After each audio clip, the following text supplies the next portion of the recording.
Thank you lord. పరిశుద్ధుడైనటువంటి తండ్రి, ఈ యొక్క ఉదయకాల సమయమందు నీ సహాయం కోరి నీ పరిశుద్ధాత్మ యొక్క శక్తి కొరకు, నడిపింపు కొరకు, ప్రభా బలం కొరకు నీ దగ్గరికి వస్తున్నాం.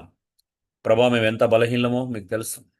మేము ఎలాంటి పరిస్థితిలో ఉన్నామో మీకు తెలుసు ప్రభా. మా ప్రతి బలహీనతను జయించి మేము శక్తివంతులం అవునట్లు మీరు మాకు ఎంతో కృప చూపిస్తున్నారు. అయితే మేము ఆ కృపను కొన్నిసార్లు నిరర్ధకం చేస్తున్నాం. మా బలహీనతలకు ఎక్కువ ప్రాధాన్యత ఇస్తున్నాం.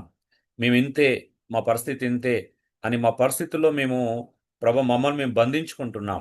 కానీ నీ సహాయం చేత, నీ శక్తి చేత మా పరిస్థితుల్లో మేము ఎలాంటి పరిస్థితినైనా అధిగమించగలుగుతాం అనేటువంటి విశ్వాసం, ధైర్యాన్ని మేము కలిగి ఉండి జీవించలేకపోతున్నాం. వీటన్నిటిలో నీ కృపను మేము కాంక్షిస్తున్నాం. ఎవరు ఏ పరిస్థితుల్లో ఉన్నారో, ఏ కండిషన్‌లో ఉన్నారో ప్రభా, ఎలాంటి మానసిక స్థితిలో ఉన్నారో మీ అందరికి మీకు తెలుసు ప్రభా. వారందరిని ఈ క్షణమే ప్రభా మీరు దర్శించండి. మీ ఆత్మచేత నింపండి. మీకే స్తోత్రాలు చెల్లిస్తూ, ఈ సమయాన్ని మీ చేతులకు అప్పగించుకుంటూ, నన్నును మీ చేతులకు అప్పగించుకుంటూ, యేసు దివ్యనామములో వేడుకొంచున్నాను పరలోకపు తండ్రి. ఆమేన్. సో, మనము గత 3 వారాలుగా 3 అద్భుతమైన విషయాలు, మనం 2 అద్భుతమైన విషయాలు నేర్చుకున్నాం. అంతకుముందు గాడ్స్ లవ్, దేవుని గురించి కొంత నేర్చుకున్నాం. ఆహ్, తర్వాత హూ ఈజ్ జీసస్, యేసుక్రీస్తు ఎవరు అనేటువంటి కొంత విషయాలను మనం చూశాం. ఈరోజు పరిశుద్ధాత్మ దేవుని గురించి కొంత నేర్చుకుందాం. హోలీ స్పిరిట్ గాడ్ గురించి మనం నేర్చుకోబోతున్నాం. ఎందుకు అనేది మనం చూద్దాం. ఈయనకెందుకు మనం ప్రాధాన్యత ఇవ్వాలి? పరిశుద్ధాత్మ దేవుని యొక్క అత్యంత ప్రధానమైనటువంటి విషయం మన జీవితంలో ఏంటో మనం తెలుసుకోవాలి. మరి పరిశుద్ధాత్మ దేవుని కలిగి కూడా మనం ఇలా ఎలా జీవించగలుగుతున్నాం? ఇంత బలహీనంగా ఎలా ఉండగలుగుతున్నాం అనేది కూడా మనం అర్థం చేసుకోవాలి. మనందరికి తెలిసినటువంటి విషయమే. ఒక వ్యక్తి క్రీస్తునందు విశ్వాసం ఉంచినప్పుడు పరిశుద్ధాత్మ వరమును పొందుకుంటాడు అని అందరికి తెలిసినటువంటి విషయమే కదా. అపోస్తుల కార్యం 2:38లో చూస్తున్నాం. పేతురు మారుమనసు పొంది పాప క్షమాపణ నిమిత్తం ప్రతివాడు యేసు నామములో బాప్తిసం పొందుడి, అప్పుడు మీరు పరిశుద్ధాత్మ అను వరమును పొందుదురు అని మనం చూస్తా ఉన్నాం. నిజంగా పరిశుద్ధాత్మ వరము చాలా ప్రాముఖ్యమైనటువంటి వరంగా దేవుడు మనకిచ్చాడు. ఎందుకంటే ఈ లోకంలో మనం ఒంటరిగా జీవించలేమని యేసుప్రభు తెలుసు. ఈ లోకంలో ఒంటరిగా ప్రయాణించలేమని తెలుసు ఆయనకి. ఈ లోకంలో మనము బలహీనమని తెలుసు. పరిశుద్ధాత్మ దేవుని సహాయం లేకుండా యేసుక్రీస్తు కొరకు సాక్షులుగా జీవించలేమని తెలుసు. మన యొక్క బలహీనతలు మార్చుకోలేమని తెలుసు. మన పాప స్వభావాన్ని సంపూర్ణంగా ఓవర్‌కమ్ చేయలేమని యేసుక్రీస్తుకు తెలుసు. మనం యేసుక్రీస్తును వెంబడిస్తున్నప్పుడు ఎదురయ్యేటువంటి శ్రమలు, కష్టాలు, ఇరుకులు, ఇబ్బందులు, లేకపోతే రకరకాల నానా మాటలు, ఇవన్నీ భరించలేమని ఆయనకు తెలుసు. ఇవన్నీ కేవలం పరిశుద్ధాత్మ యొక్క శక్తి వల్లనే సాధ్యమవుతుంది అని ఆయనకు తెలుసు కనుకనే పరిశుద్ధాత్మ దేవుని మనకు అనుగ్రహించినట్టుగా మనం చూస్తా ఉన్నాం. మరి ఇలాంటి ఒక గొప్ప వరాన్ని కలిగినటువంటి క్రైస్తవులమైన మనము ఇంకా బలహీనంగా, అసలు ఏమి లేనట్టుగా, శక్తి లేనట్టుగా, అసలు ఒక వ్యక్తిత్వంలో గాని, ఒక క్యారెక్టర్ పరంగా గాని, లేకపోతే పరిచర్య పరంగా గాని, శక్తిహీనులుగా మనం ఎలా కనబడుతున్నామో ఒకసారి ఆలోచించండి.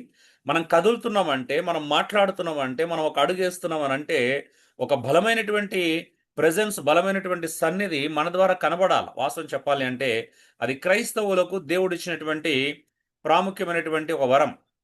చూడండి, ఇప్పుడు ఒక 2 విషయాలు నేను చెప్తాను సబ్జెక్ట్ లోపలికి వెళ్ళడానికి ముందు.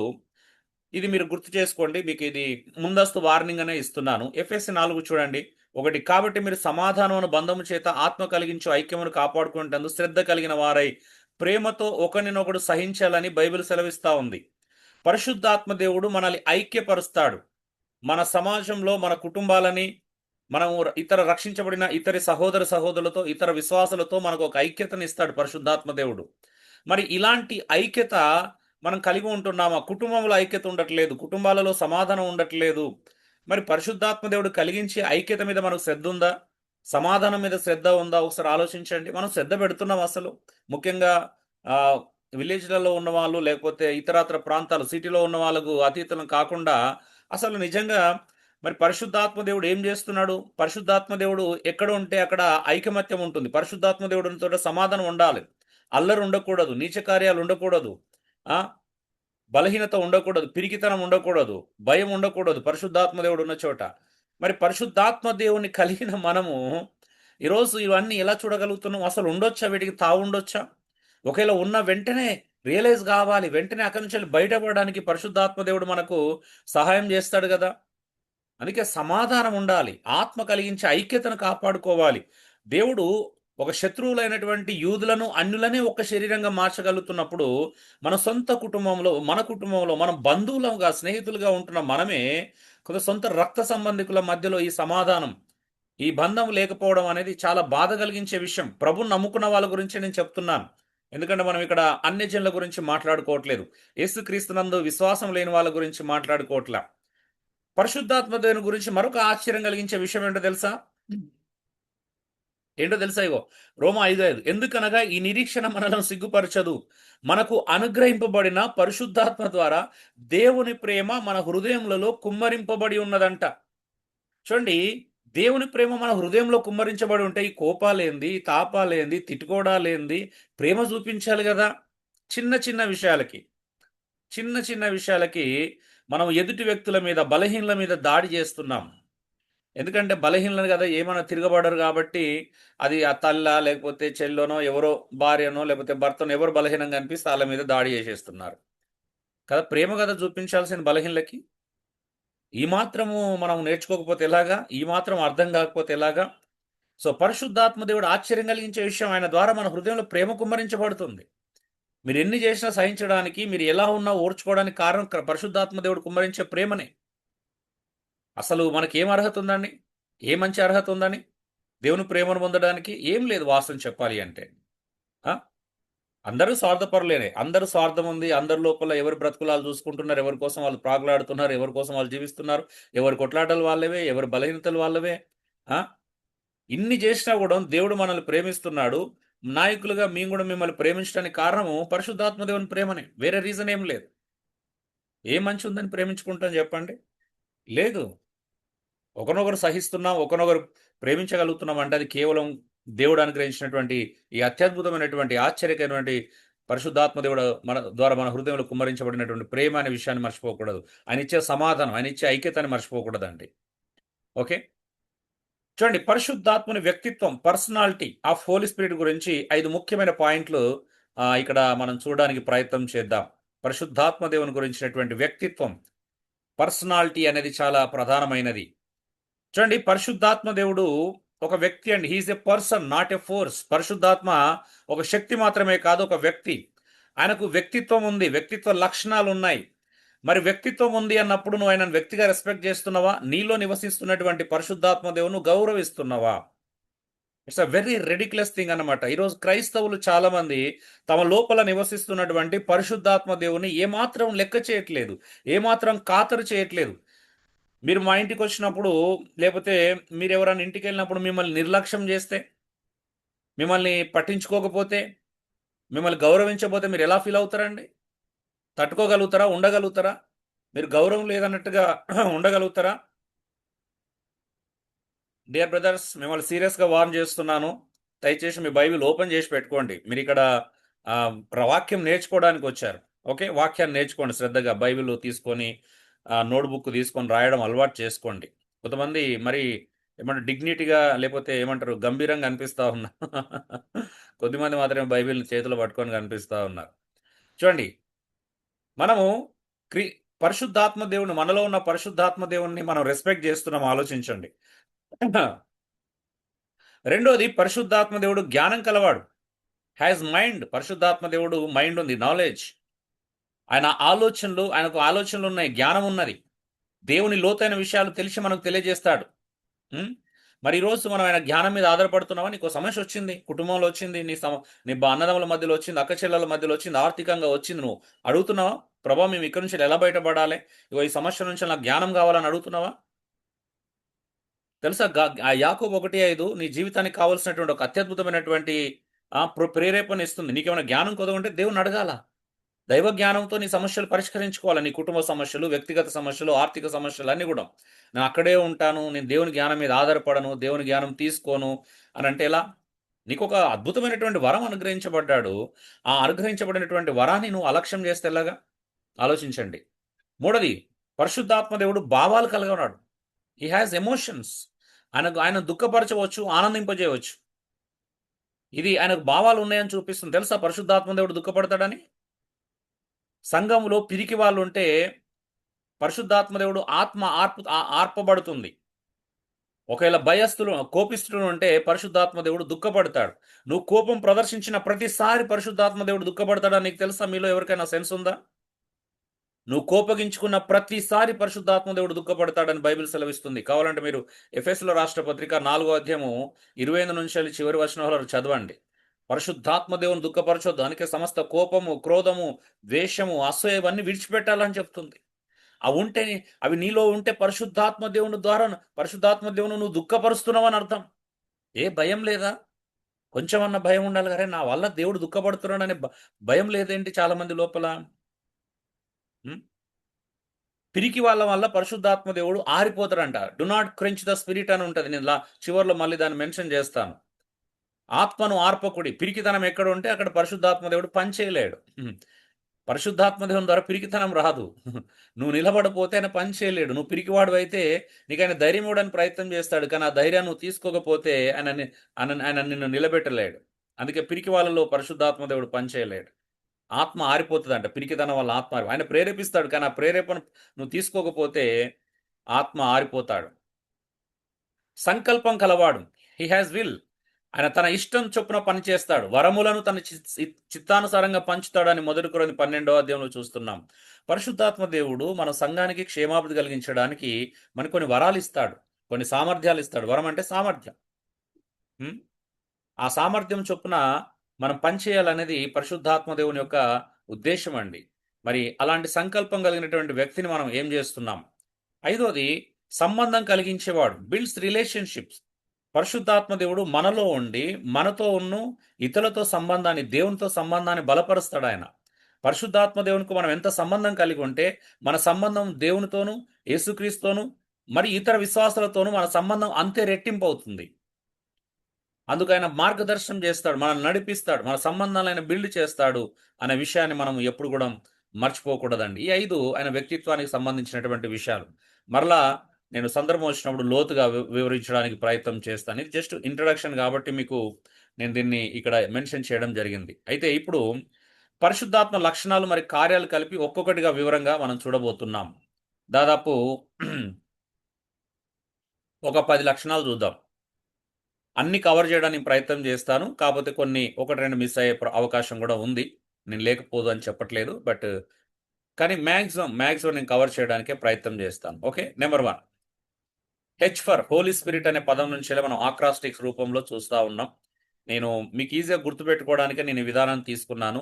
సో ఇది నేను బైబిల్ వ్యతిరేకమైన ఆలోచన విధానం దీని ద్వారా మీకు ఎప్పుడు కూడా దొరకదు. సో కేవలం వాక్యంలో ఉన్నటువంటి భావజాలం, వాక్యంలో ఉన్నటువంటి సారాంశాన్ని ఈ అక్షరాల ద్వారా మీకు నేర్పించడం జరుగుతుంది. Number 1 H for helper and comforter. పరిశుద్ధాత్మ దేవుడు ఎవరో తెలుసా? ఆయన సహాయకుడు మరియు ఆదరించువాడు. చూడండి, పరిశుద్ధాత్మ దేవుని లక్షణం ఏంటో తెలుసా? ఆయన కార్యాలు ఏంటో తెలుసా? ఆయన నీకు సహాయం చేసేటువంటి గుణం కలిగిన వాడు. మరియు నువ్వు ప్రభు కొరకు పడేటువంటి ప్రతి శ్రమలో, ప్రతి కష్టంలో, నువ్వు సత్యం కోసం నిలబడిన ప్రతిసారి, మంచి కోసం నిలబడిన ప్రతిసారి, నీతి కొరకు, న్యాయం కోసము, యేసు ప్రభు రాజ్యం కోసం నిలబడిన ప్రతిసారి నీకు వచ్చే ప్రతి శ్రమలో నిన్ను ఆయన ఆదరించువాడు. సో పరిశుద్ధాత్మ దేవుడు మనతో ఉంటాడండి. యోహాను సువార్తలో 14:16లో ప్రభు నేర్పించాడు, నేను తండ్రిని వేడుకొందును, మీ యొద్ద ఎల్లప్పుడూ నుండుటకై ఆయన వేరొక ఆదరణకర్తను అనగా సత్య స్వరూపియగు ఆత్మను మీకు అనుగ్రహించును. ఎంత అద్భుతమైనటువంటి మాట అండి! ఎంత అద్భుతమైనటువంటి వాగ్దానం మనకు అనుగ్రహించబడిందో చూడండి. నెరవేర్చబడినటువంటి వాగ్దానం ఇది. 2000 సంవత్సరాల క్రితం శిష్యులకు ఈ వాగ్దానం చేశాడు. ఆయన ఆ శిష్యులున్న కాలంలోనే ఈ వాగ్దానం నెరవేర్చబడింది. అంటే 2000 సంవత్సరాలు అవుతుంది ఈ వాగ్దానం నెరవేర్చబడి. ఆలోచించండి, పరిశుద్ధాత్మ దేవుడు నీకు కంఫర్టర్ అండి, సహాయకుడు.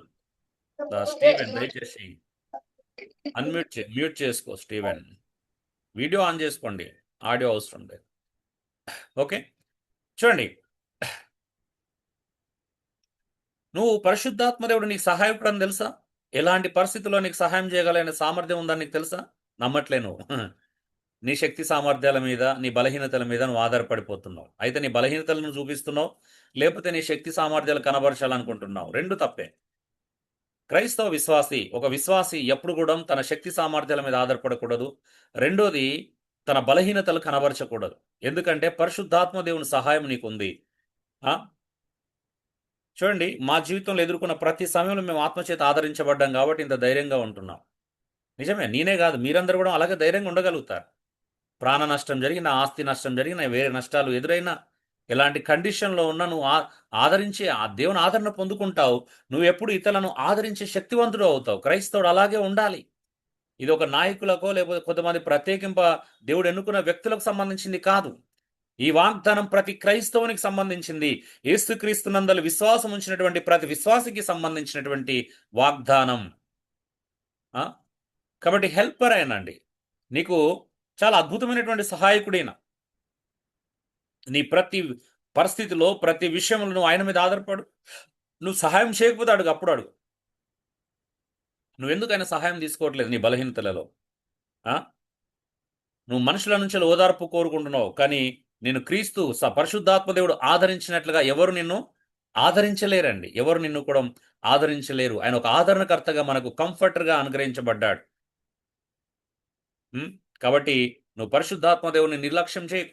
ఇంకా చూడండి, యోహాను 15:20 తండ్రి యొద్ద నుండి మీ యొద్దకు పంపబో ఆదరణకర్త అనగా తండ్రి యొద్ద నుండి బయలుదేరు సత్య స్వరూపి అయిన ఆత్మ వచ్చినప్పుడు ఆయన నన్ను గురించి మీకు సాక్ష్యమిస్తాడు. చూడండి, యేసుక్రీస్తును కోసం బ్రతకడంలో ఆయన సహాయం చేస్తాడు. యేసుక్రీస్తుని గురించి ఒప్పింపజేస్తాడు. యేసుక్రీస్తుని గురించి ఇంకా వివరంగా మీకు నేర్పించే విషయంలో సహాయం చేస్తాడు. క్రీస్తు కొరకు అనుభవించే ప్రతి శ్రమలో, ప్రతి కష్టంలో, ప్రతి బాధలో, ప్రతి ఇరుకులో మీకు ఆదరణ కలిగిస్తాడు పరిశుద్ధాత్మ దేవుడు.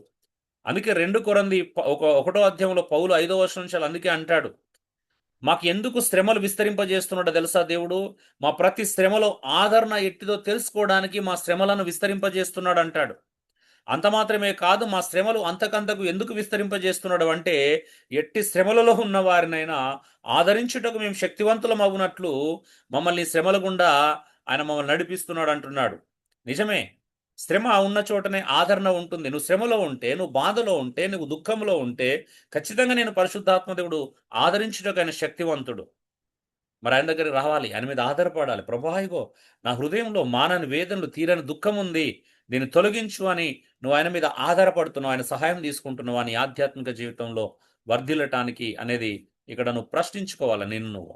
హ్మ్. దయచేసి పరిశుద్ధాత్మ దేవుడు నీకు ఎందుకోసం పంపబడ్డాడో నువ్వు మర్చిపోవద్దు. ఇంకా చూడండి ఆయన గురించి. యోహాను 16:7 కూడా అయితే నేను మీతో సత్యము చెప్పుచున్నాను. నేను వెళ్ళిపోవట వలన మీకు ప్రయోజనకరము. నేను వెళ్ళని ఎడల ఆదరణకర్త మీ యొద్దకు రాడు.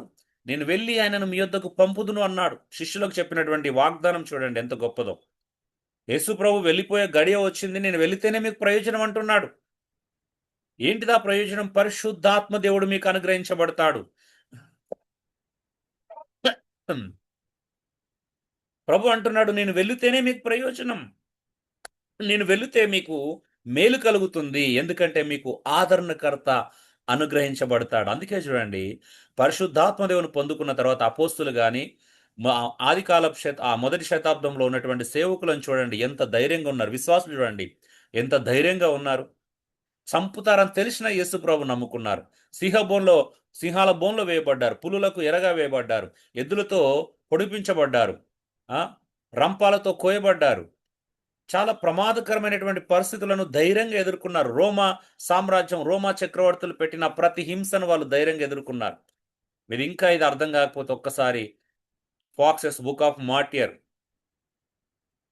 ఫాక్స్ గారు రాసినటువంటి ప్రపంచ క్రైస్తవ హతసాక్షులు అనే పుస్తకం తెచ్చుకొని చదవండి, మీకు అర్థమవుతుంది. ధైర్యం వస్తుంది. కనీసం మనకు సిగ్గు భయం పోయి సిగ్గు పోయి ధైర్యం వస్తుంది. తప్పుగా అనుకోకండి, మిమ్మల్ని ప్రేరేపిస్తున్నా అంతే. మిమ్మల్ని డౌన్ఫాల్ చేయడం లేకపోతే మిమ్మల్ని కించపరచడం నా ఉద్దేశం కాదు.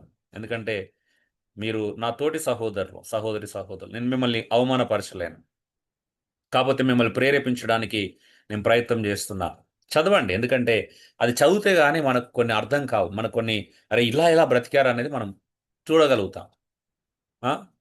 ఆయన గొప్ప సహాయకుడండి. గొప్ప కంఫర్టర్, ఆదరించువాడు. మరి అలాంటి ఆదరణ మనం కూడా అనుభవించాలి. అలాంటి ఆదరణ అనుభవించాలంటే నువ్వు క్రీస్తు కొరకు నిలబడు ఫస్ట్. నువ్వు నిలబడపోతే నీకు శ్రమ రాదు. శ్రమ లేకపోతే నీకు ఆదరణ లేదు. హ్మ్. ఇంకా ఉన్నాయి చూడండి, అపోస్తల కార్యం 9:1 కావున యూదయనంట గలిలయ సమర దేశములందంతు అంతటా సంఘము క్షేమాభివృద్ధిని సమాధానం కలిగి ఉండెను. మరి ప్రభువునంట ఏం చేస్తారు? భయమును ప్రభు యొక్క భయము పరిశుద్ధాత్మ ఆదరణయు కలిగి నడుచుకొనుచు విస్తరించుచుండెను. చూడండి, సంఘము ఎలా విస్తరించిందంట? ప్రభు యొక్క భయము మరి పరిశుద్ధాత్మ దగ్గర ఆదరణ కలిగి నడుచుకొంచు విస్తరించిందంట. ఎలాగా? అపోస్తులు సువార్తను ప్రకటిస్తున్నప్పుడు ఆ సువార్త విస్తరణలో ఏమైంది అని అంటే, చాలా మంది ఆడ జరుగుతున్నటువంటి సంఘాన్ని బట్టి భయం కలిగింది. అలాగే పరిశుద్ధాత్మ ఆదరణ కూడా కలిగింది ఆ శ్రమలలో. యేసు ప్రభు సువార్తను ప్రకటిస్తున్నందుకు శిష్యులకు శ్రమలు వచ్చాయి. ఆ శ్రమల్లో కూడా వాళ్ళు ఆదరించబడ్డారు. ఆదరించబడి మరి ఎక్కువగా ఏం చేసిర్రు అని అంటే, ఆ సువార్తను విస్తరింపజేయడము, ఆదరణ ఎంత విస్తరిస్తే సువార్త కూడా వాళ్ళ జీవితంలో అంతే విస్తరించింది. చాలా అద్భుతం కదా! మరి ఆదరణ విస్తరించాలి అంటే శ్రమలు కూడా విస్తరించాలి. మన యందు శ్రమలు విస్తరిస్తేనే దేవుని ఆదరణ కూడా మన జీవితంలో విస్తరిస్తుంది. ఈరోజు నీకు శ్రమ వచ్చిందంటే దాని అర్థం ఏంటో తెలుసా? నేను దేవుడు ఆదరించాలనుకుంటున్నాడు అని అర్థం. నీకు దేవుడు ఆదరణ చూపించాలనుకుంటున్నాడు. అయితే నువ్వు ఆ శ్రమలలో కృంగిపోతే మాత్రం అది నీకు మేలు కలగదు. హ్మ్. కష్టాలొచ్చినప్పుడు కుటుంబంలో కావచ్చు, ఆర్థికంగా కావచ్చు, భార్యల వల్ల కావచ్చు, భర్తల వల్ల కావచ్చు, ఇతర వల్ల కావచ్చు, తల్లిదండ్రులు కావచ్చు, పిల్లల వల్ల మీకేమైనా ఇబ్బందులు ఎదురైతే పరిశుద్ధాత్మ దేవుని సహాయం తీసుకోండి. హ్మ్.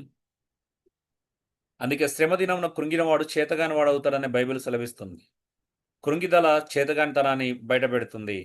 కానీ దేవుని ఆదరణ నేను బలవంతునిగా చేసి నడిపిస్తుంది. అది మర్చిపోవద్దు ఎప్పుడు కూడా. హ్మ్. రెండోది ఓఫర్. హోలీ స్పిరిట్‌లో మనం చూస్తున్నాం. ఓఫర్, ఓపెనర్ ఆఫ్ ఐస్ ఆయన. లీడింగ్ టు కన్విక్షన్, ఒప్పింపచేయవాడు. పాపము, నీతిని గురించి, తీర్పును గురించి ఒప్పింపజేస్తాడండి. పరిశుద్ధాత్మ దేవుని యొక్క అత్యద్భుతమైనటువంటి కార్యాలలో ఇది చాలా అద్భుతమైనటువంటి కార్యం. యోహాను 16:8 అంటున్నాడు, ఆయన వచ్చి అంట పాపమును గూర్చియు, తీర్పును గూర్చియు, లోకమును, నీతిని గూర్చియు లోకమును ఒప్పుకొనజేయును. పరిశుద్ధాత్మ దేవుని కార్యం స్వార్థ ప్రకటించడం, సత్యాన్ని చెప్పడం మన బాధ్యత. అలా చెబుతున్నప్పుడంట పరిశుద్ధాత్మ దేవుడు వచ్చి ఆయన ఏం చేస్తాడంట, ఆ వ్యక్తిలో పాపమును గూర్చియు, నీతిని గూర్చియు, తీర్పును గురించి ఒప్పింపజేస్తాడు. ఏమని? సత్యం వింటున్నప్పుడు, సువార్త వింటున్నప్పుడు, ఇగో నువ్వు పాపం చేస్తున్నావు, నువ్వు తప్పు చేస్తున్నావు అని పాపాన్ని గురించి నీలో ఒప్పింపజేస్తాడు. రెండోది నీతిని గురించి ఒప్పింపజేస్తాడు. ఏదో ఆ నువ్వు స్వనీతిని వెంబడిస్తే నీ కార్యాల ద్వారానో లేకపోతే మరొక కార్యం ద్వారానో నువ్వు మంచిగున్నావు అనుకోవడం ద్వారానో నువ్వు నీతిమంతుడు కాలేవు. యేసుక్రీస్తునందలి విశ్వాసం ద్వారా మాత్రమే నీకు నీతి కలుగుతుందని ఆ నీతిని గురించి ఒప్పింపజేస్తాడు. మూడోది తీర్పును గురించి ఒప్పింపజేస్తాడు. ఒకవేళ నువ్వు క్రీస్తును అంగీకరించకపోతే, నువ్వు క్రీస్తుకు లోబడపోతే ఒకానొక దినం తీర్పు ఉంటుంది. నువ్వు దేవుని న్యాయపీఠం ఎదుట నిలబడి ఆ తీర్పును ఎదుర్కోవాల్సి వస్తుందని లోకాన్ని, అంటే యేసుక్రీస్తుని ఎరగని ప్రజలను పరిశుద్ధాత్మ దేవుడు ఒప్పింపజేస్తాడు. ఎప్పుడు? సువార్త ప్రకటన చేస్తున్నప్పుడు. చూడండి, ఈ పని పరిశుద్ధాత్మ దేవుని. ప్రకటించడం మన పని, సత్యాన్ని చెప్పడం మన పని, కానీ ఒప్పింపజేయడం పరిశుద్ధాత్మ దేవుని పని అంట. ఈవెన్ అపోస్తలుల కార్యాలు 26:18 పౌలు అంటాడు చూడండి, అంధకారం నుండి వెలుగులోకి అంట. అంధకారం నుంచి వెలుగులోకి తిప్పడం అనేది పరిశుద్ధాత్మ దేవుని కార్యం. ఎఫెసీ 1:10 కూడా హృదయపు కన్నులు ప్రకాశించుట. పరిశుద్ధాత్మ దేవుడు అంట ఎప్పుడైతే సువార్తకి మనం విధేయత చూపిస్తామో ఆయన మన హృదయపు కన్నులు తెరవజేస్తున్నాడంట. మన హృదయాన్ని ప్రకాశింపజేస్తాడు. సువార్త ప్రకాశమానం మనకు కలిగేలా చేసేటువంటి పని పరిశుద్ధాత్మ దేవుడు తీసుకుంటున్నాడు. కాబట్టి ఒక వ్యక్తి దేవుని వైపు తిప్పగలిగింది, ఒక వ్యక్తిని దేవుని వైపు మరల్చగలిగినటువంటి శక్తి పరిశుద్ధాత్మ దేవునికి ఉంది. అందుకే ఆయన ఓపెనర్ ఆఫ్ ఐస్ అంటారు. ఎందుకు అనంట లీడింగ్ టు కన్విక్షన్ అన్నమాట.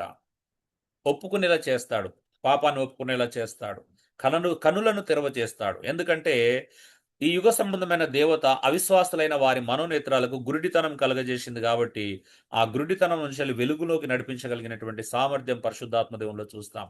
ఈరోజు మీరు నేను క్రీస్తును అంగీకరించగలిగినమంటే అది పరిశుద్ధాత్మ దేవుడు మన కనులను తెరవడం ద్వారానే అనే విషయాన్ని మీరు మర్చిపోకూడదండి. మరి పరిశుద్ధాత్మ దేవుని ద్వారా కన్నులు తెరవబడి ఈరోజు క్రీస్తును అంగీకరించాం. మరి అలాంటిది ఇప్పుడు పరిస్థితి ఏంటి?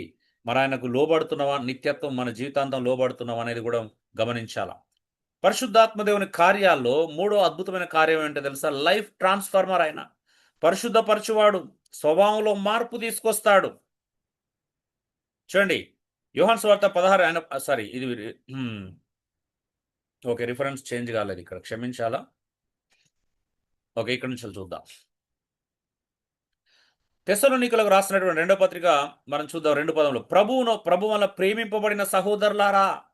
ఏంటిదంట? ఆత్మ మిమ్మును పరిశుద్ధపరచుట వలనను మీరు సత్యమును నమ్ముట వలను రక్షణ పొందుటకు ఆది నుండి మిమ్మల్ని ఏర్పరచుకొనెను గనక, దేవుడు ఆది నుండి మిమ్మల్ని ఏర్పరచుకొనక మేము మిమ్మల్ని బట్టి ఎల్లప్పుడూ దేవునికి కృతజ్ఞతాస్తులు చెల్లింపబద్ధులమై ఉన్నాం. మీరు సత్యాన్ని నమ్మారు కాబట్టి మీరు ఈరోజు రక్షణ పొందుకున్నారు. అయితే సత్యం నమ్మి రక్షణ పొందుకున్న వాళ్ళందరినీ ఆత్మ ఏం చేస్తుందంట? పరిశుద్ధపరచబడుతున్నారు. ఆత్మ ద్వారా మీరు పరిశుద్ధపరచబడుతున్నారు. మీ మాట, మీ ప్రవర్తన, మీ ఆలోచనలు, మీ క్రియలు ఆ పరిశుద్ధాత్మ చేత పరిశుద్ధపరచబడుతున్నవాడు బూతులు మాట్లాడలేడు. అనవసరమైన మాటలు మాట్లాడలేడు. కొంతమంది విలేజ్‌లో ఉన్నవాళ్ళు దీన్ని సమర్థించుకుంటారు. మేము విలేజ్‌లో ఉన్నాం కాబట్టి మాకు సహజం బూతులు మాట్లాడడం సహజం అనుకుంటారు. No, no, no, no. ఏ ఊర్లో పుట్టావు? ఏ ప్రాంతంలో పుట్టావు? నువ్వు సిటీలో పుట్టావా? విలేజ్‌లో పుట్టావా? అనేది పాయింట్ కాదు. పరిశుద్ధాత్మ దేవుడు నీలోకొస్తే నువ్వు అలాంటి మాటలు మాట్లాడకూడదని బైబిల్ సెలవిస్తుంది. ఎందుకంటే పరిశుద్ధాత్మ దేవుడు నీ ద్వారా మంచి మాటలే మాట్లాడిస్తాడు గానీ, అనవసరమైన మాట్లాడించడు. అంటే నువ్వు మాట్లాడుతున్నావు అంటే అర్థం ఏంటిది? నువ్వు శరీర స్వభావాన్ని ప్రదర్శిస్తున్నావు అని అర్థం అంతే. నువ్వు ఆత్మ స్వభావాన్ని కాకుండా శరీర స్వభావాన్ని, అంటే నువ్వు నూతన ఆత్మ ద్వారా కలగజేసిన నూతన స్వభావాన్ని కాకుండా, నువ్వు పాత శరీర స్వభావాన్ని, రక్షణ ముందు ఉన్నటువంటి నీ పాత శరీర స్వభావాన్ని నువ్వు ప్రదర్శిస్తున్నావని అర్థం. అందుకే లైఫ్ ట్రాన్స్‌ఫర్మర్ జరగాలండి. ఆయన లైఫ్ ట్రాన్స్‌ఫర్మేషన్ ఉండాలి. మార్పు. మనం చెప్తుంటారు కదా! కొంతమంది మీరు వినే ఉంటారు. ఒక గొంగలి పురుగు సీతాకోక చిలుకగా ఎలాగైతే ట్రాన్స్‌ఫార్మ్ జరిగిందో, అలాగా యేసు ప్రభువును అంగీకరించినటువంటి ఒక పాపి లైఫ్‌లో ఆ రకంగా మార్పు చెందాలని బైబిల్ బోధిస్తా ఉంది. అందుకే అంటాడు కొరింథీ పత్రికలో పౌలు, ఇగో పాతవి గతించెను, సమస్తము క్రొత్తవాయెను. నువ్వు క్రీస్తునందు నూతన సృష్టి అనే విషయాన్ని మర్చిపోతున్నావు. అందుకే నీ పాత స్వభావం పదే పదే రిఫ్లెక్ట్ అవుతుంది నీ జీవితంలో. నువ్వు మర్చిపోయినావు కాబట్టే. నువ్వు బూతులు మాట్లాడుతావు, తిడతావు, కొడతావు, ఏది పడితే అది చేస్తున్నావు అంటే అది శరీర స్వభావం యొక్క లక్షణాలు. అవి ఆత్మ స్వభావం కలిగిన వ్యక్తి యొక్క లక్షణాలు కాదు. నువ్వు ఆత్మ స్వభావాన్ని ఇంకా చూపించడానికి పూనుకోవట్లేదు. క్రైస్తవుడు ఆత్మ సంబంధే గాని శరీర సంబంధి కాదని బైబిల్ అనేక సందర్భాల్లో నొక్కి చెప్తుంది. క్రైస్తవుడు శరీర సంబంధి కాదు, ఆత్మ సంబంధి. ఆత్మనే ఆత్మను అనుసరించి నడుచుకోవాలని మనకు బైబిల్ నొక్కి నొక్కి చెబుతుంది. మీరు రోమాపత్రిక 8వ అధ్యాయంలోకి వెళ్తే మొదటి నుంచి 12, 14 వచనాల వరకు చదివితే, ఎవడైనా శరీరానుసారంగా ప్రవర్తించిన వాడు చావాల్సిన వాడై ఉండును కానీ ఆత్మచేత శరీర క్రియలను చంపిన ఎడల వాడు బ్రతుకును అంటాడు. గలతీ పత్రిక 5, 22, 23లో కూడా అదే చూస్తాం. శరీరము ఆత్మకు విరోధంగా ఉంది కాబట్టి నువ్వు ఆత్మ చేత నీ శరీరాన్ని చంపమంటాడు. అప్పుడే నువ్వు ఆత్మ సంబంధిగా మారుతావు. కానీ నువ్వేం చేస్తున్నావు? నీ శరీరాన్ని బ్రతికిస్తున్నావు. నీ శరీర స్వభావాన్ని పెంచి పోషించుకుంటున్నావు. అందుకే నువ్వు ఎప్పుడు పడితే అప్పుడు ఎలా పడితే అలా ప్రవర్తిస్తున్నావు. It's not right. ఇది సరైన విధానం కాదు. క్రైస్తవుడు ప్రవర్తించాల్సిన విధానం కాదు. అవును, మనం అప్పుడప్పుడు మనుషులం కాబట్టి ఎమోషన్స్ అవుతాం. కానీ ఎప్పటికి అలాగే ఉంటే అది రైట్ కాదు. ఎప్పుడో ఒకసారి అయితున్నాం, దాన్ని మార్చుకుంటాం. అక్కడి నుంచెల్లి సిగ్గుపడతాం. ఒక్కసారి చేస్తే అయ్యో! నాకు ఇప్పటికి అనిపిస్తది. ఒకసారి 2 సార్ల నేను ఎమోషనల్ అయిన సంఘటనలు గుర్తొస్తే ఇంకా ఇబ్బంది అనిపిస్తది. అయ్యో! నేను అప్పుడు అలా కాకుంటే బాగుండు అనిపిస్తది. 2 సార్లకే. కానీ మీరు రోజు అవుతే ఎలాగా? ప్రతిరోజు అదే పరిస్థితి అయితే ఎలాగా? హ్మ్. ఎలాగండి? స్వభావంలో మార్పు లేకపోతే క్రైస్తవుడు అనే పదానికి అర్థమేముంది? సమాజంలో నువ్వు క్రైస్తవుడని చెప్పుకోవడంలో అర్థమేముంది? నువ్వు దేవుని బిడ్డ అని చెప్పుకోవడంలో అర్థమైంది. దేవుని బిడ్డ అంటే దేవుని బిడ్డ, దేవుని లక్షణాలు కలిగి జీవించేవాడు దేవుని బిడ్డ అంటే. దేవుని బిడ్డ అంటే అర్థం ఏంటిది? దేవుని పోలి నడుచుకోవాలి గదా! నువ్వు దేవుని బిడ్డ అని చెప్పుకుంటున్నప్పుడు. హ్మ్. ఇంకా చూడండి తీతుకు 3 అధ్యాయం 5వ వచనంలో. మనము నీతిని అనుసరించి చేసిన క్రియల మూలంగా కాక, తన కనికరం చొప్పుననే పునర్జన్మ సంబంధమైన స్నానము ద్వారాను, పరిశుద్ధాత్మ నూతన స్వభావము కలుగజేయుట ద్వారాను మనలను రక్షించెను. దేవుడు ఎలా రక్షించాడంట? నువ్వేదో నీతి చేసిన, అనుసరించి చేసిన క్రియల మూలం కాదంట. దేవుడు తన కనికరం చొప్పున, రెండోది పునర్జన్మ సంబంధమైన స్నానం ద్వారాను, మూడోది పరిశుద్ధాత్మ మనకు నూతన స్వభావము కలుగజేయుట ద్వారా. న్యూ నేచర్, నూతన స్వభావం. చూడండి, పరిశుద్ధాత్మ దేవుడు నీ లోపలికి వస్తున్నాడంటే నీకు నూతన స్వభావాన్ని కలుగజేస్తాడు. ఇంతకుముందుండే కోపము, ద్వేషము, క్రోధము, అసూయ, స్వార్థము ఇవన్నీ జయించేలా చేస్తాడు. పిరికితనం లేకుండా చేస్తాడు. భయం లేకుండా చేస్తాడు నీకు. క్రైస్తవుడు కేవలం తప్పు చేయడానికి భయపడతాడు. మంచి చేయడానికి ఎప్పటికి భయపడడు. నువ్వు మంచి చేయడానికి కూడా భయపడుతున్నావంటే అది పిరికితనం అంటారు. నువ్వు మంచి చేయడానికి ఎందుకు భయపడుతున్నావు? నువ్వెందుకు బూతులు మాట్లాడుతున్నావు? ఎందుకు నీకు అంత కోపం? ఆ?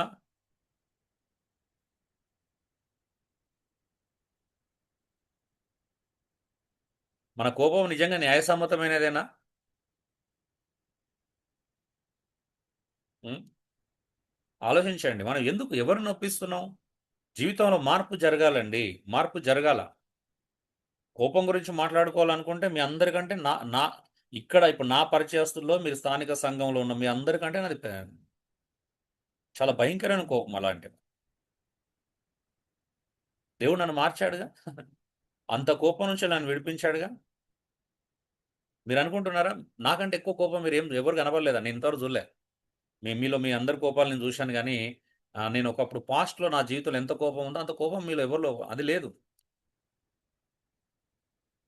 మీరు అనుకుంటారు ఓహ్! నాకు ఇంత కోపం ఉందా? కోపం వస్తదని. నో. నో. నో. దానివల్ల ఏం ప్రయోజనం లేదు. నాకేం ప్రయోజనం కలగల.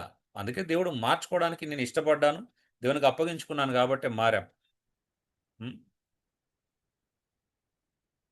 మారుతున్నాం. ఇంకా మారుతున్నాం. ఇంకా లోలోపల గూడా ఉన్న చిన్న చిన్న విషయాలను గూడా మార్చుకోవడానికే ప్రభువుకి అప్పగించుకుంటున్నాం. మారదామండి. లైఫ్ ట్రాన్స్‌ఫార్మ్ అనేది జరగాల. హ్మ్. ఇంకా చూడండి 2 కొరింథీయులకు రాసిన పత్రిక 3:10 మనమందరమునంట ముఖము లేని, ముసుకు లేని ముఖంతో ప్రభు యొక్క మహిమను అద్దం వలె ప్రతిఫలింపజేయొచ్చు. మహిమ నుండి అధిక మహిమను పొందుచు ప్రభువగు ఆత్మ చేత ఆ పోలికగానే మార్చబడుచున్నాం. పరిశుద్ధాత్మ దేవుడు నిన్ను మార్చాలని చూస్తున్నాడు. కానీ నువ్వు మారడానికి సిద్ధంగా లేవు. అది ప్రాబ్లమ్ ఇక్కడ. దేవుడు అనుగ్రహించినటువంటి పరిశుద్ధాత్మ దేవుడు నిన్ను మార్చడానికి సదాకాలం సిద్ధంగా ఉన్నాడు. నీ ఎమోషన్స్‌ని బ్యాలెన్స్ చేయడానికి సిద్ధంగా ఉన్నాడు. నీ బలహీనతలను బ్యాలెన్స్ చేయడానికి సిద్ధంగా ఉన్నాడు. హ్మ్. మీకు తెలుసా అండి కోపం అనేది బలహీన లక్షణం అని ఎంతమంది తెలుసు మీకు? కోపం బలవంతుల లక్షణమా? బలహీన లక్షణమా? ఓ సూటి ప్రశ్న. స్పందించండి. కోపము బలహీనల లక్షణమా? బలవంతుల లక్షణమా? ఒకసారి అన్మ్యూట్ చేసుకొని స్పందించండి దయచేసి. హలో! బలహీనుల లక్షణం. బలహీన లక్షణం. బలహీన లక్షణం. బలవంతుల లక్షణం కాదది. కోపగించుకోవడం అనేది బలహీనత అది. బలం కాదది. సిగ్గుచేటు అది. బలహీనుడు. నువ్వు నువ్వు కోపగించిన ప్రతిసారి నువ్వెంత బలహీనుడో నువ్వు చూపించుకుంటున్నావు. నేను బలహీనుడని చెప్తున్నావు నువ్వు. ఓపిక అనేది ధైర్యవంతుని లక్షణం. సహనం అనేది అది బలవంతుని లక్షణం. కోపం బలహీన లక్షణం. యేసుప్రభుని అంత హింసిస్తున్నప్పుడు కోపగించుకోలే. ఆయన బలవంతుడిగా నిలబడ్డాడు గానీ బలహీనుడు కాలేదు. స్టెఫెను రాళ్ళతో కొట్టి చంపుతున్నప్పుడు క్షమించినప్పుడు ఆయన బలవంతుడయ్యాడు గానీ బలహీనుడు కాల. పౌలుని అపోస్తలుని హింసిస్తున్నప్పుడు వాళ్ళు ఏం తిరిగి ఒక్క మాటలు మాట్లాడకుండా వాళ్ళు బలవంతులుగా నిలబడ్డారు గానీ బలహీనులు కాల. కొట్టినోడు అలసిపోయాడు గానీ వీళ్ళు అలసిపోలా. కోపము బలహీనత అండి. బలం గాదు. కొంతమంది అనుకుంటున్నారేమో బహుశా నేను బలవంతుడినని. నో. నో. నో. నువ్వు సిగ్గుపడాల్సిన విషయంలో అతిశయపడుతున్నావు అన్నట్టు. నువ్వు కోపగించుకుంటున్నా అదేం తప్పు లేదనుకుంటున్నావు అంటే నువ్వు సిగ్గుపడాలి వాస్తవానికి. కోపగించుకున్న వాళ్ళందరూ సిగ్గుపడాలండి. ఎవరైనా నేనైనా అంతే. నేను సిగ్గుపడ్డాను. కోపగించుకున్న ప్రతిసారి సిగ్గుపడ్డాను. గిల్టీ ఫీల్ అయ్యాను. రిగ్రెట్ అయ్యాను నేను. విచారం పొందాను, మార్చుకున్నాను. మీకింకా గిల్టీ రావట్లేదేమో. కోపం అనేది సిగ్గుచేటది. రావద్దు. కోపపడు గాని పాపం చేయకూడదంటే అర్థమేంటి? కోపం అనేది దానికో పరిధి ఉంటుంది. ఓ లిమిట్ ఉంటుంది. హద్దులు దాటి కోపం ప్రవర్తించదు. హెచ్చరించడానికి, బుద్ధి చెప్పడానికి, పాపం చేసిన వాళ్ళ మీద ఆ! పాపాన్ని ఖండించడానికి కోపం అవసరమైతది. కానీ అనవసరమైన కోపము మన జీవితంలో చాలా మందిలో చూస్తున్నాం. ఆత్మ చేత మనం మార్చబడాలండి. అలా మార్చబడడానికి నువ్వెందుకు అంగీకరించలేకపోతున్నావు? నీ పిరికితనం, నీ కోపము పరిశుద్ధాత్మ దేవుడిని ఆటంకపరుస్తుందని తెలుసా నీకు? నీలో మార్పుకు ఆయన దోహదం చేయలేకపోతున్నాడని తెలుసా? నేనిది గత 25 సంవత్సరాల నుంచి నేనిది పరిశోధన చేస్తున్నా. ఎందుకు ప్రజలు మారట్లేదు అనే దాని మీద. ఇదే కారణం. ఆయన మార్చడానికి ఆయన సిద్ధంగా ఉన్నాడు. కానీ నువ్వు అంగీకరించట్లే, నువ్వు అనుమతించట్లే పరిశుద్ధాత్మ దేవుడు నీ లైఫ్‌లో. సమర్థించుకుంటున్నాం గాబట్టే ప్రాబ్లమ్. నాలుగోది వైఫర్ ఈల్డర్ ఆఫ్ జాయ్. పరిశుద్ధాత్మ దేవుడు ఆనందమునిచ్చువాడు. తెలుసా? శ్రమలలో కూడా ఆనందం ఇస్తాడు. పరిశుద్ధాత్మ దేవుడు ఆనందం కలుగజేయవాడు. అనుకోవచ్చు నాకు శ్రమలే లేవు ఇక ఆనందం ఏమో అవును గదా! మీకోసం మీరు బ్రతికితే ఏం శ్రమలుంటాయి? రండి క్రీస్తు కొరకు బ్రతికితే నిజమైన శ్రమలంటే ఏంటో తెలుస్తదా? ఆ! మీరు స్వయంకృత అపరాధం వల్ల తప్పులు చేసుకుంటూ శ్రమ అనుకుంటే కూడా ప్రాబ్లమే. ఆ? చూడండి, మొదటి తెస్సలోనికలకు రాసిన పత్రిక 1:6 పరిశుద్ధాత్మ వాళ్ళు కలుగు ఆనందమును ఉపద్రవములో ఎందంట మీరు వాక్యమందును అంగీకరించి మమ్మను ప్రభువును పోలి నడుచుకున్న వారైతే అంటాడు. తెస్సలోనిక సంఘం అంట శ్రమలలో చాలా కష్టాలలో ప్రభువును అంగీకరించారంట. ఉపద్రవములందు సత్యవాక్యాన్ని అంగీకరించారంట. దేని వల్ల అంగీకరించారంట? పరిశుద్ధాత్మ వల్ల కలుగు ఆనందం. రక్షణలో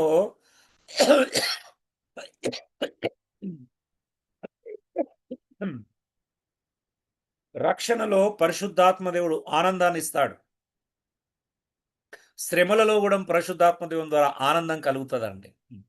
చూడండి, పౌలు శీలను చెరసాల్లో వేసి శిక్షిస్తున్నప్పుడు వాళ్ళు సంతోషంతో ఆనందంతో కీర్తనలు పాడారంట. ఆ ఆనందం పరిశుద్ధాత్మ దేవుడు ఇవ్వగలుగుతాడు.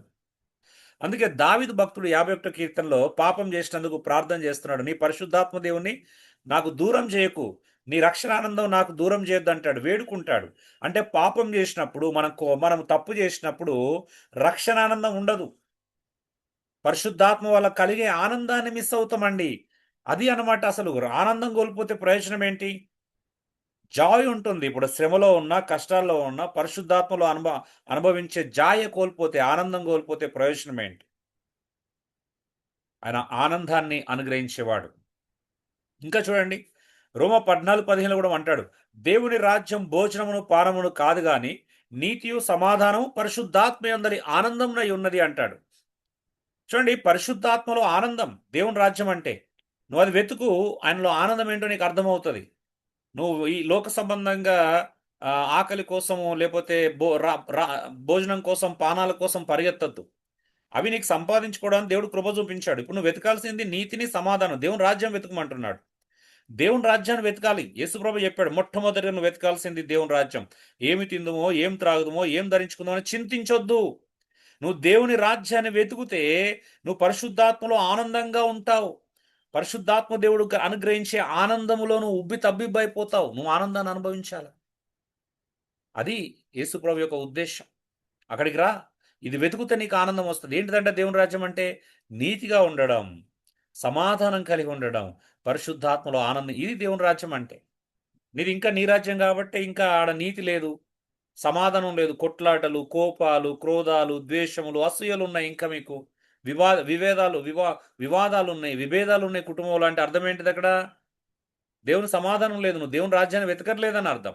ఇంతమంది చూసాం పరిశుద్ధాత్మ దేవుని కార్యాలు ఎఫెసీ 4:1 ఆయన సమాధానం బంధం చేత ఆత్మ కలిగించి ఐక్యతను కాపాడుకోమంటాడు. పరిశుద్ధాత్మ దేవుడు ఉన్న చోట సమాధానం ఉంటుంది, కక్షలు ఉండవు, విభేదాలు ఉండవు.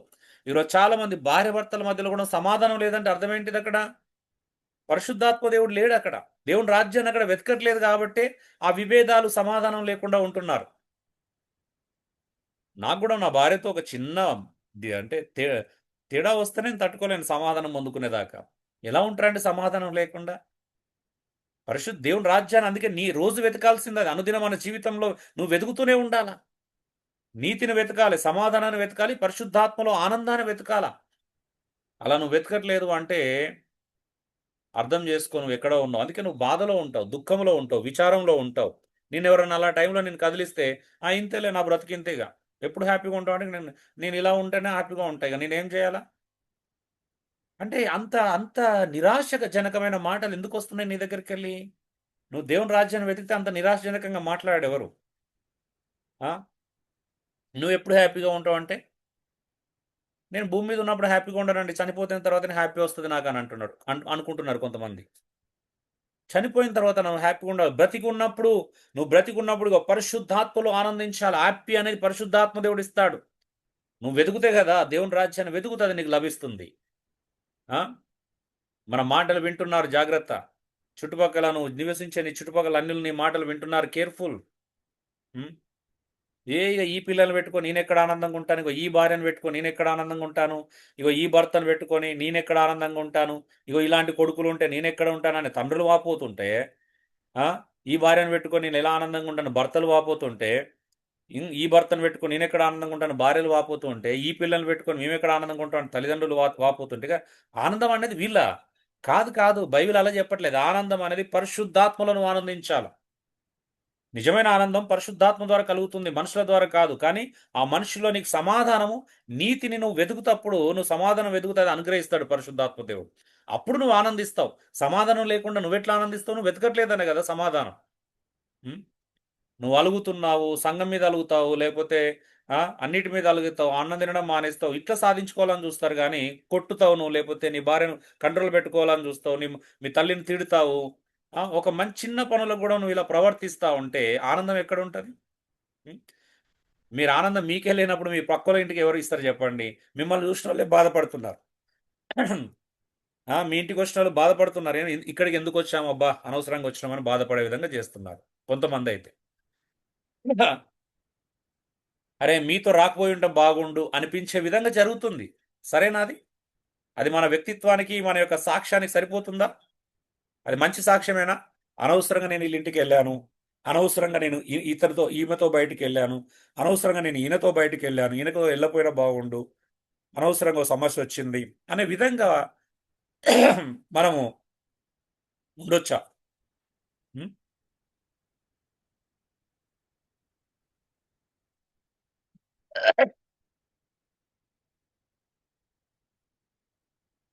చూడండి, పరిశుద్ధాత్మలో ఆనందించడం అనేది చాలా ప్రాముఖ్యమైన విషయం.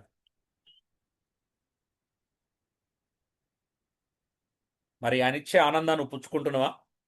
అపోస్తలుల కార్యం 13:52. అయితే శిష్యులు అత్యానందభరితులైన ఆనందభరితులై పరిశుద్ధాత్మతో నిండిన వారై. చూడండి, వీళ్ళని తరిమినప్పుడు, వీళ్ళని హింసించినప్పుడు శిష్యులు ఆనందభరితులైరంట తిడితే. ఆ! ఆనందభరితులయ్యారు. పరిశుద్ధాత్మతో నింపబడి సంతోషించిరంట. ఎవరైనా తిట్టినప్పుడు ప్రభు కోసం ఎవరన్నా ఏమన్నా అంటే మనం ఏం చేయాలా? ఆనందించాలా. హ్మ్. సంతోషించాలి.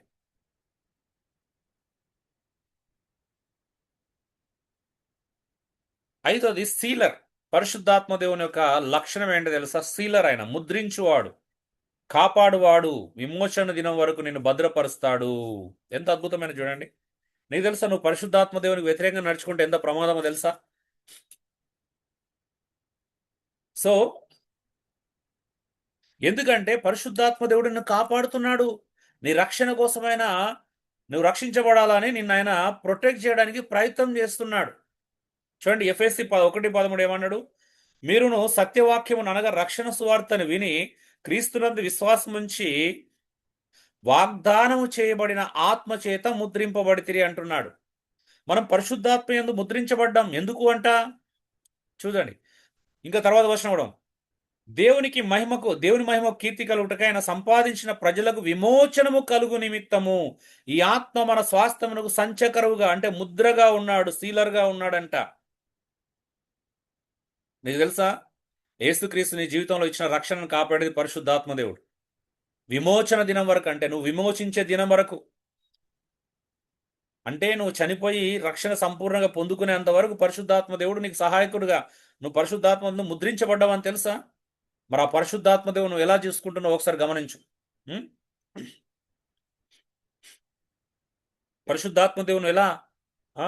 గౌరవిస్తున్నావు, ఎలా లోబడుతున్నావు నువ్వు ఆత్మకు ఆలోచించు. ఆయన విమోచన దినం వరకు నీ నీ రక్షణ, నీ విమోచన కాపాడడానికి అనుగ్రహించబడ్డాడు ఆయన.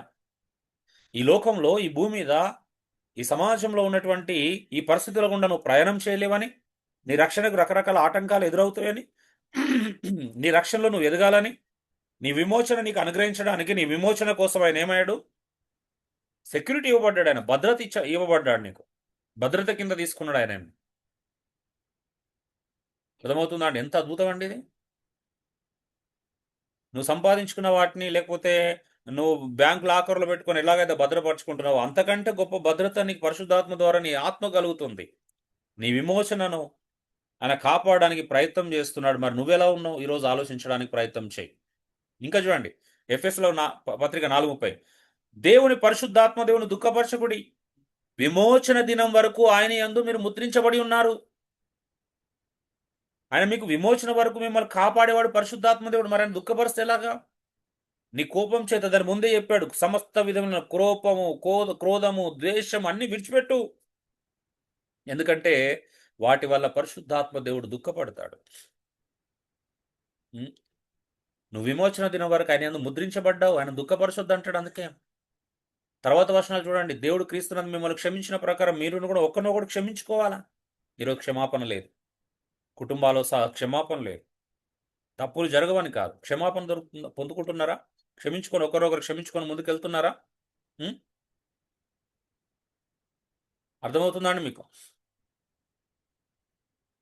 చూడండి, కొరంది 2 కొరింథీ 1:22, ఆయన మనకు ముద్ర వేసి హృదయంలో మనకు ఆత్మను సంచకరువును అనుగ్రహించాడు.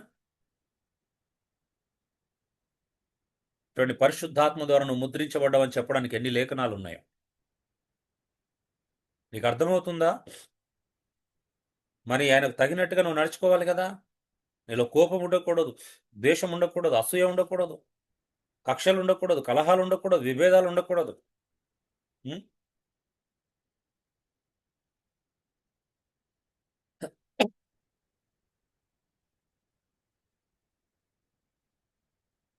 ఇంకా కొరంథీలకు రాసిన పత్రిక 2వ పత్రిక 5వ అధ్యాయం 5. ఇగో దీని నిమిత్తం మనల్ని సిద్ధపరిచిన వాడు దేవుడే, మరియు ఆయన తన ఆత్మను సంచకరువును మనకు అనుగ్రహించి ఉన్నాడు.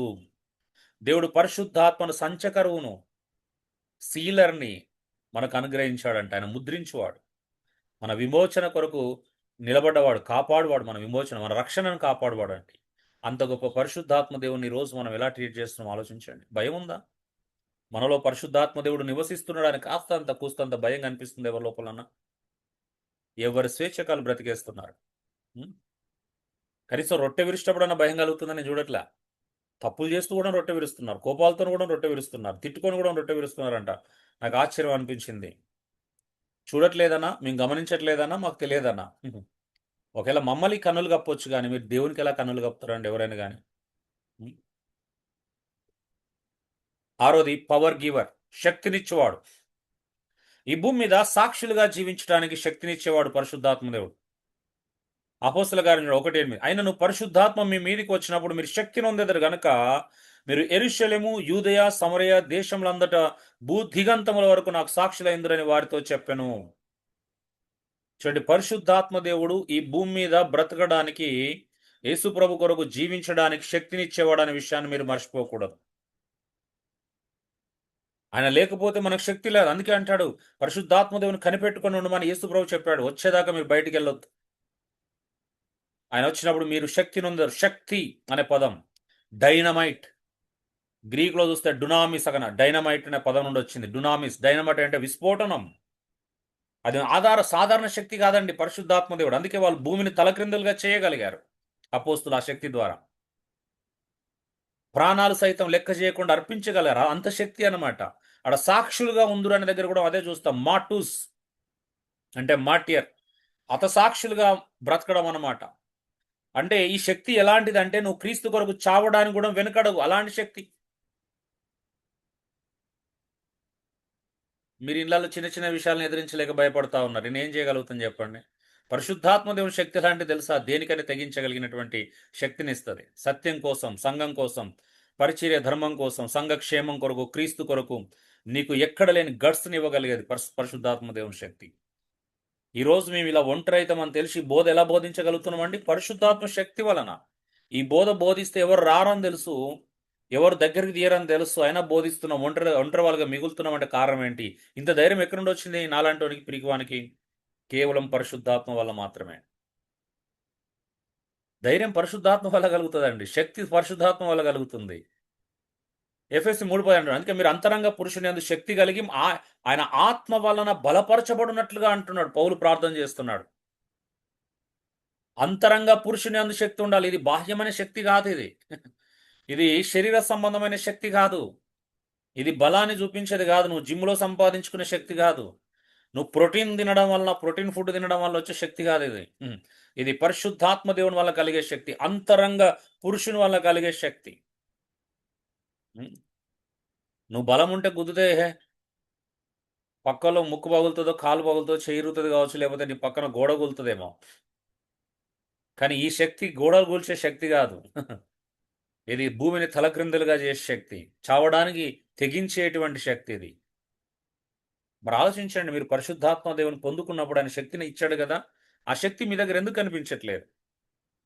చిన్న చిన్న విషయాలు మీరు ఎందుకు అధిగమించలేకపోతున్నారు? అంత భయం ఏంటి? అంత పిరికితనం ఏంటి? అంత భయం ఉండొచ్చా? ఉండకూడదు. తెగింపు వస్తుంది తెలుసా? ఏం చేస్తావు చేసుకో, నేను ఇదే, నేను ప్రభు కొరకు బ్రతుకుతాను, నువ్వు సహకరిస్తే సహకరించు, లేకపోతే లేదు. అంతేగాని నువ్వు నన్ను కంట్రోల్ చేస్తావు అంటే నువ్వు ఎక్కడ, నువ్వు దేవుని విషయంలో కంట్రోల్ చేసే అధికారం ఎవరికి లేదు. నేను దేవుని విషయం చెప్తున్నాను.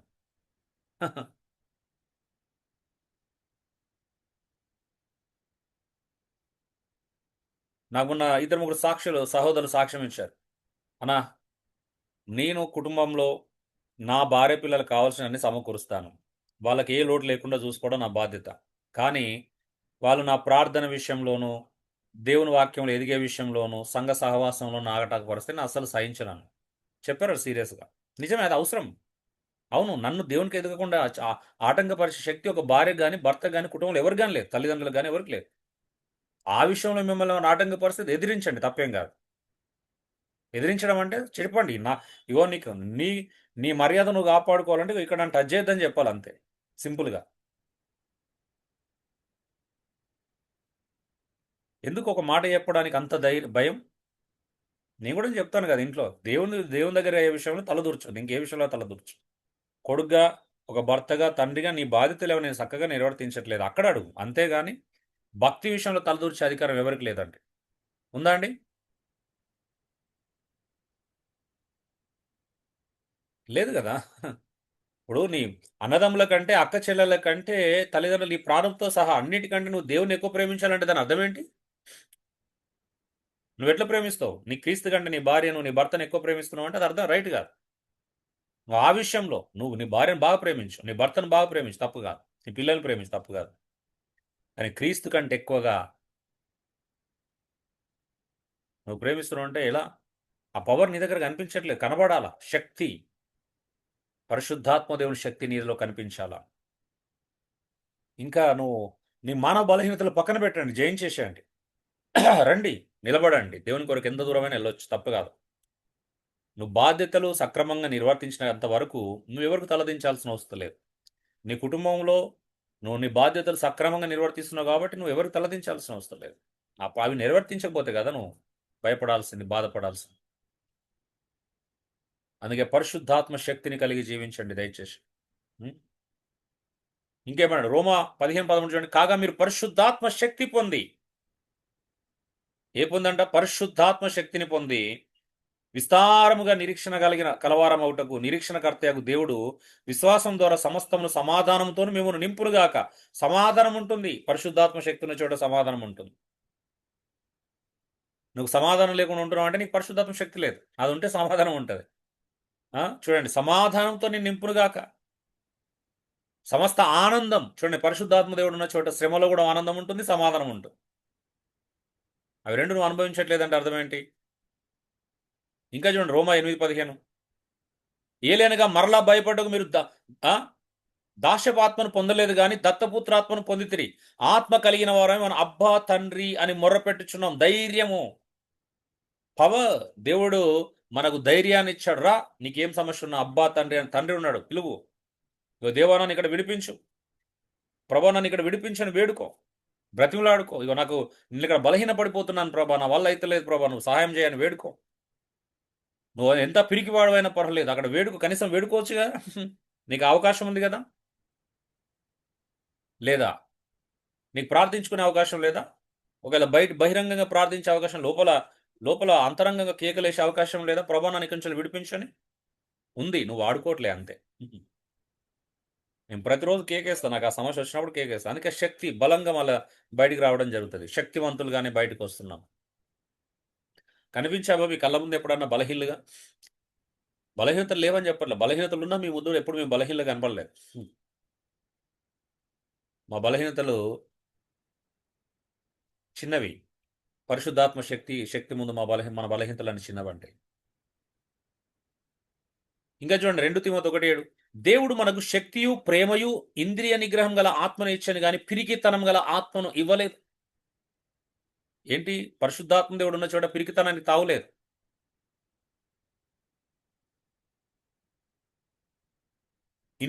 ముఖ్యంగా ఇంట్రోవర్ట్స్కి పరిశుద్ధాత్మ మీద ఆధారపడడం చాలా అవసరం. ఎవరైతే అంతర్ముఖులు ఉంటారో వాళ్ళు ఎక్కువ ఆధారపడాలి పరిశుద్ధాత్మ దేవుని. ఎందుకంటే మీకు ఎక్కువ అవసరం. అందరికి అవసరం, కానీ మీకు ఇంకా ఎక్కువ ఆధారపడాలి. అందులో ప్లెగ్మాటి యొక్క లక్షణం ఏంటి తెలుసా? పిరికితనం. వాళ్ళలో ఉండే పిరికితనం ఏ పర్సనాలిటీ ఉండదు. నీకు ఎక్కువ అవసరం ఇంకా. మెలన్కోలి కూడా కొంత అవసరం. హ్మ్. ఆదరణ, ధైర్యం పొందుకోవాలంటే నువ్వు పరిశుద్ధాత్మ దేవుని మీద ఆధారపడాలి. ఎందుకంటే నేను నీకు పిరికితనం గల ఆత్మనివ్వలేదండి. అది శక్తి, ప్రేమ, ఇంద్రియ నిగ్రహం. నీ ఎమోషన్స్‌ను కంట్రోల్ చేసుకునేంత శక్తి ఆయన ఇస్తాడు. నువ్వు కోపం చూపించకుండా, ద్వేషం చూపించకుండా, చికాకు పడకుండా, నువ్వు ధైర్యంగా శక్తి కలిగి జీవించొచ్చు పరిశుద్ధాత్మ వలన. నీ పని నువ్వు చేసుకుంటే అంతే. నువ్వెవరికి భయపడాల్సిన అవసరం లేదు. అపోస్తల కార్యములు 4 చూడు. పేతురు పరిశుద్ధాత్మతో నిండినవాడు ఇట్లనెను, ప్రజల అధికారులారా, పెద్దలారా, ఒక విద్య లేని పామరుడు మేధావుల ముందట, ధర్మశాస్త్రోపదేశకుల ముందట, ప్రజల ఆ ఇశ్రాయేల్ ప్రజల ఎదుట, అధికారుల ఎదుట, పెద్దల ఎదుట మాట్లాడుతున్నాడు తెలుసా? పరిశుద్ధాత్మ నిండి. ధైర్యం చూడండి. తర్వాత కూడా వాళ్ళు ఆ మాట అన్నారు చూడండి. వీరు విద్య లేని పామరులు, ఇంత పాండిత్యం, ఇంత ధైర్యం వీరికి ఎక్కడి నుంచో వచ్చిందని ఆశ్చర్యపోతున్నారు. పాండిత్యం ఎక్కడి నుండి వచ్చిందిలే? వాళ్ళ పాండిత్యాన్ని బట్టి మాట్లాడలా, పరిశుద్ధాత్మ శక్తి వలన ధైర్యంతో మాట్లాడుతున్నారు. అవును, యేసుక్రీస్తు దగ్గర నేర్చుకున్నారు వాళ్ళు. ఒక విద్య లేని పామరుల ధైర్యం చూసినప్పుడు సమాజంలో అధికారులు, పెద్దలే భయపడుతున్నారండి. ఈరోజు మనం చిన్న చిన్న విషయాలకి భయపడి మన జీవితాన్ని పాడు చేసుకోవద్దండి. ఎవ్వరు మెచ్చుకోరండి.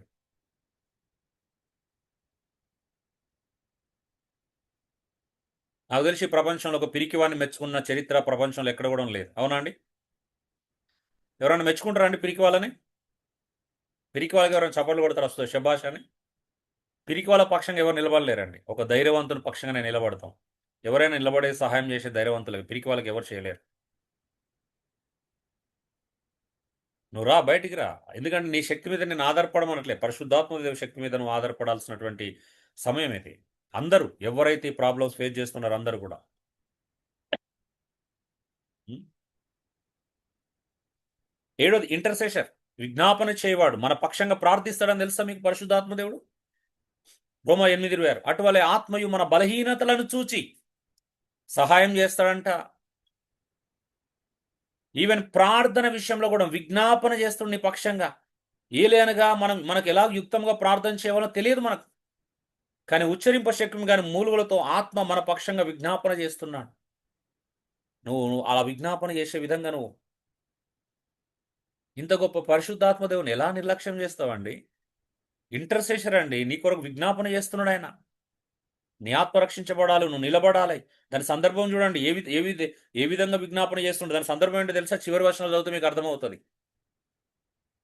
కరువులు గాని, ఖడ్గములు గాని, క్షామములు గాని, బెదిరింపులు గాని, ఏవి గాని క్రీస్తు ప్రేమ నుండి మనల్ని ఎడబాపనిరు. అంత శక్తివంతులు ఆయన విజ్ఞాపన ద్వారా మనం అంత ధైర్యవంతులుగా, శక్తివంతులుగా జీవిస్తాం. అంతా దానికోసం మనల్ని క్రీస్తు ప్రేమ నుండి మనల్ని దూరం చేయనంత ఆ, శక్తి పొందుకునే విజ్ఞాపన జరుగుతుంది మన కొరకు.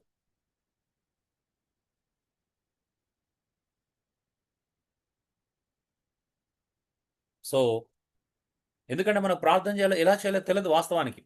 పరిశుద్ధాత్మ సహాయం లేకుండా మనం ప్రార్థన చేయలేం కూడా. ఆరోది, ఎనిమిదోది రివీలర్ ఆర్ఫర్. బయలుపరచువాడు, మర్మములను తెలియజేస్తారంట. చూడండి, యేసుప్రభు శిష్యులతో చెప్తున్నాడు, వారు మిమ్మల్ని అప్పగించుకుంటకు కొనుపోబడినప్పుడు మీరు ఏం చెప్పుదామని ముందుగా చింతించొద్దు. ఆ గడిలోనే మీకు ఏది ఇవ్వబడనో అదే చెప్పుడి. చెప్పువాడు పరిశుద్ధాత్మే గాని మీరు కారు. లూకా 12:12.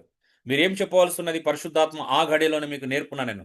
నిజంగా ఇది 12 మంది అపోస్తుల జీవితంలో మనం చూశాం. సాక్ష్యాలుగా నెరవేర్చబడ్డాయి. వాళ్ళు రాజుల ఎదుటికి, అధికారుల ఎదురు తేబడినప్పుడు బహుధైర్యంగా మాట్లాడారు. ఇంతకుముందు పేతురు ఎగ్జాంపుల్ కూడా చూశాం. నిజమే.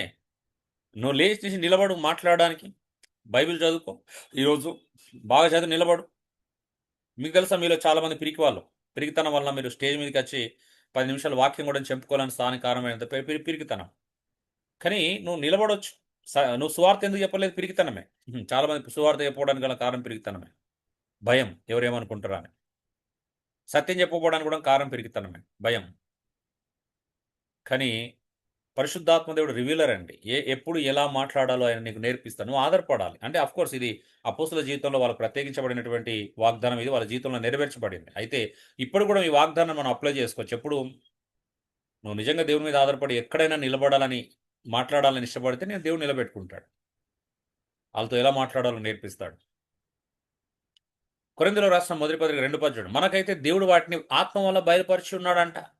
దేవుని సంగతులు మనకు ఆత్మ ద్వారా నేర్పిస్తున్నాడు అంటున్నాడు సంఘానికి పౌలు. ఆత్మ అన్నిటిని మర్మములు కూడా పరిశోధిస్తాడు. మన హృదయాంతరంగాలను కూడా నేర్పిస్తాడంట. పరిశోధించి మరి మనకు కావాల్సినటువంటి సత్యాలను ఆయన మర్మాలను నేర్పించేవాడంట. ఇంకా కంటిన్యూ చూడండి. దేవుని మనకు దయచేయబడిన వాటిని తెలుసుకుంటకై మనం లౌకికాత్మను కాక దేవుని యొద్ద నుండి వచ్చు ఆత్మను పొంది ఉన్నాం. నువ్వు ట్రై చేస్తున్నావా? ఏంటిదంట? దేవుని వలన మనకు దయచేయబడిన వాటిని తెలుసుకుంటకై. అంటే దేవుడు మనకు ఎన్నో ఆశీర్వాదాలు, ఎన్నో అద్భుతమైన విషయాలు మనకు దయచేస్తున్నాడు. వాటిని తెలుసుకోవడానికి నువ్వు లౌకికాత్మ ద్వారా కాదంట, దేవుని యొద్ద నుండి వచ్చే ఆత్మ ద్వారానే నువ్వు వాటిని తెలుసుకోగలుగుతావు. అలాంటి ఆత్మను మనం పొందుకొని ఉన్నామని చెప్తున్నాడు.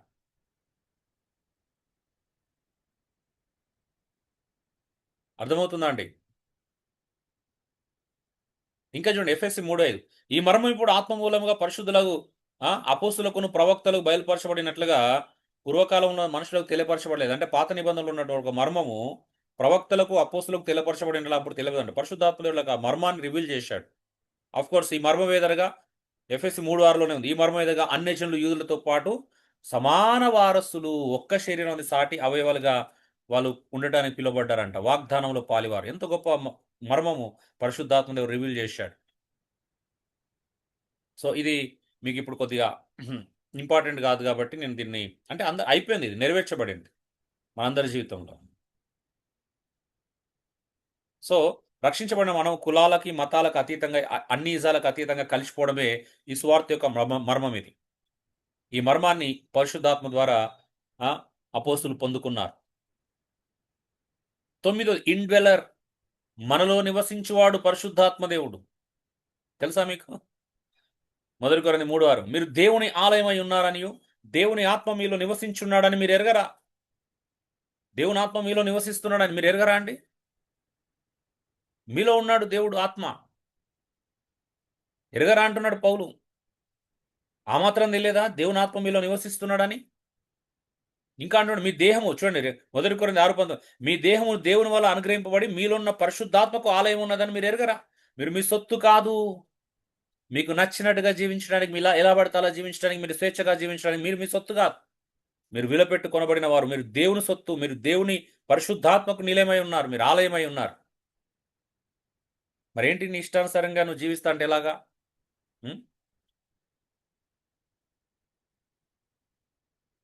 కొరింథీ పత్రికలో ఇంకోసారి అంటాడు పౌలు, మీ దేహము దేవుని ఆలయం అన్నప్పుడు నీ దేహాన్ని పరిశుద్ధంగా కాపాడుకోవాలని చెప్తున్నాడు.